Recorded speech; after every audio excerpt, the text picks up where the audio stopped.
আজকে শুক্রবারে মূলত আমি মার্কেট করে আইছি আর বাড়ির সবার জন্য মার্কেট কমপ্লিট করে তারপর একটা খিচুড়ি রান্না করা, সেই খিচুড়ি দেয়া বেগুন ভাজি দেখাইছি, অনেক মজা হয়েছে। আসসালামু আলাইকুম, আইনারা কিরম আসুন? আলহামদুলিল্লাহ আমি মূলত ভালোই আছি।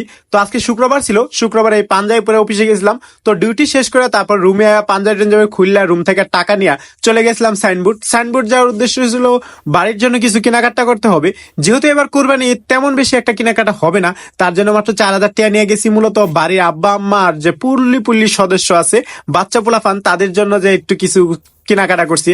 আর মূলত যেহেতু অফিসে ছুটির দিন সবাই সবকিছু পরে যাবে, তো মূলত আমিও আমার জন্য নিজের জন্য কিছু কিনছি। তো প্রথমে এই ফতুয়া, বাবার জন্য একটা ফতুয়া নিছি, মূলত সেই ঈদে তো সবকিছু নেওয়াই হয়েছে তার জন্য আর কি। তো মার জন্য এদিক দিয়ে একটা শাড়ি নিছি, তো শাড়িটা একটু বেশি সুন্দর ছিল আমার কাছে।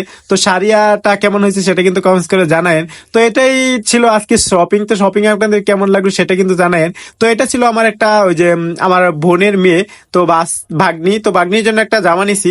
তো এই জামাটা আসলে দেখতে খুবই সুন্দর লাগতেছিল আর সুডোর মধ্যে নিছি। আর সে বলেছে একটা টাইস নিতে, তার জন্য একটা টাইসও নেওয়া হয়েছে। তো এদিক দিয়ে তারপর মূলত আমার কাপড়টি দেখানোর পালা। তো আমি একটা শার্ট নিছি, শোল্ডার ডপের একটা শার্ট নিছি। শার্টটা মূলত 450 টাকা নিছে। মূলত 450 টাকার শার্ট আমি এখনো পরি না। তো একটা প্যান্ট নিছি, এটা ডেনিমের প্যান্ট ছিল। তো এগুলোই ছিল আমার প্যান্ট আর শার্ট প্যান্ট, এগুলা কিনছি। তো এ আর কি করা, মূলত এগুলাই সবকিছু কিনছি। মূলত সবকিছু কিনা শেষ হয়ে গেলে সবকিছু দেখালাম আপনাদের। তো দেখানো মূলত শেষ হয়ে গেছে, আর এই সবগুলোকে আমি একটা ব্যাগে তুলে নিছি। মূলত ব্যাগে তুললে ওই লটকে রাখবো, কারণ এই ব্যাগটা নিয়ে মূলত আমি এই 5 তারিখে আবার রওনা দেবো বাড়ির উদ্দেশ্যে। তো এখন খাওয়া দাওয়ার কিছু রেডি করতে হবে। মূলত আজকে ভাবতাছি যেহেতু ওয়েদারের সাথে বৃষ্টি হইতাছে, তার জন্য একটা খিচুড়ি পাকাই, চাল আর ডাল একসাথে নিয়ে তারপরে এটা ভালো করে কসলায় মাখিয়ে নিছি। তো এবার কসলায় মাখিয়ে নিয়ে এই চালগুলো এখানে উড়ে রাখিয়ে দিছি।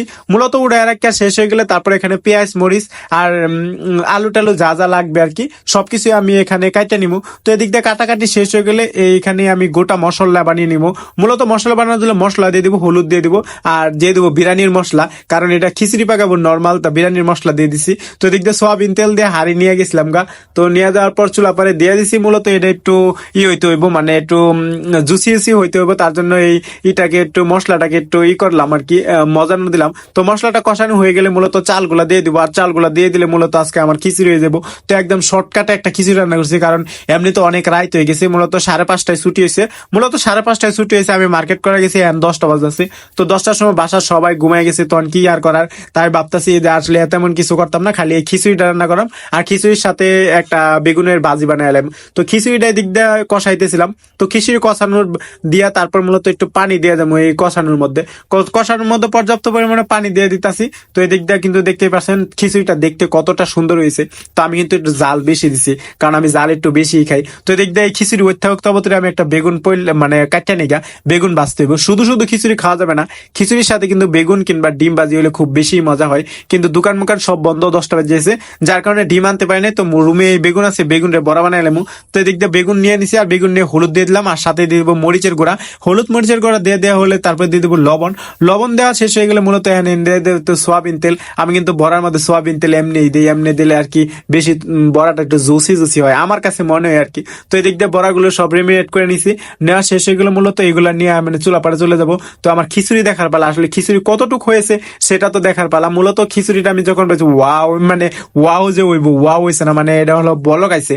এটা আরো 10 মিনিট ওয়েট করতে হবে। তো 10 মিনিট পরে দেখি এটা একটু মাখা মাখা হয়ে গেছে, আরো 20 মিনিট পরে দেখি এটা একদম হয়ে গেছে। তো আমার এই খিচুড়িটা আমি মূলত 30 মিনিট রান্না করছি। তো 8 ঘন্টা রান্না করার পর খিচুড়ি হয়ে গেছে।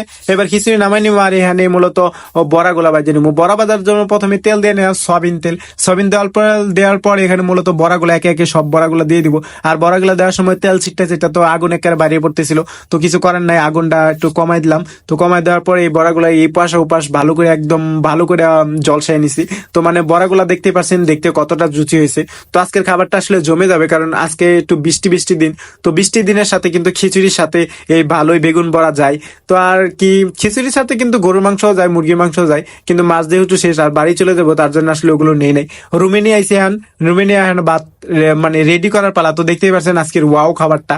তো এটাই ছিল মূলত আমার খিচুড়ি রান্না। তো খিচুড়ি রান্নাটা কেমন হলো সেটা কিন্তু কমেন্টস করে জানিয়ে দিবেন। আর এখন চামচ দিয়ে আমি গপাগপ খেয়ে নেবো। Tata, bye bye.